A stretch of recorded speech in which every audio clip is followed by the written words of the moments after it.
Aujourd'hui les gars, c'est le mois de mars. Quels sont les 3 meilleurs films sortis au mois de mars cette année au cinéma? Au total, au mois de mars, j'ai vu 5 films, donc beaucoup moins qu'en janvier et février. Mais en vrai, j'ai vu vraiment de très gros films au mois de mars. J'ai vu que 5 films et vraiment, ça enlève rien à la qualité des films que j'ai vus. En première position pour moi des meilleurs films de mars, c'est La Jeune Fille et les Paysans.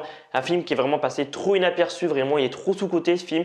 C'est un film qu'en vrai, je ne l'attendais pas particulièrement, il m'intriguait. Je crois que j'avais eu de très bons retours avant qu'il sorte en salle. Je suis allé voir le film en salle et en sortant de la salle, j'étais en mode mais c'est quoi ce banger vraiment?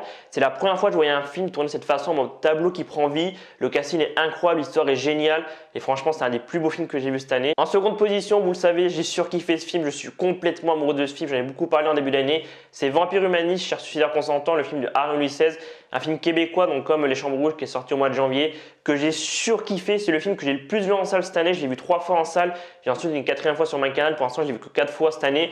Mais vraiment, ce film, les décors, la lumière, la musique, le casting, le scénario, vraiment, il y a tout qui est bien dans ce film. C'est vraiment un chef-d'œuvre.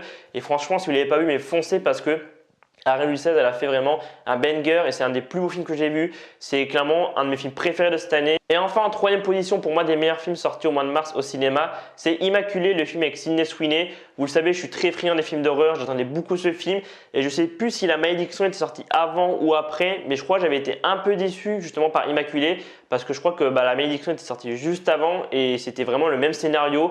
La Malédiction était juste un peu plus long, c'était plus poussé, c'était voilà, plus travaillé peut-être. Et là, Immaculé, il finissait vraiment d'une façon assez gore. J'avais bien aimé en soi, c'est un très bon film d'horreur, c'est un des meilleurs films d'horreur de l'année. Sydney Sweeney était vraiment incroyable, une de ses meilleures performances au cinéma.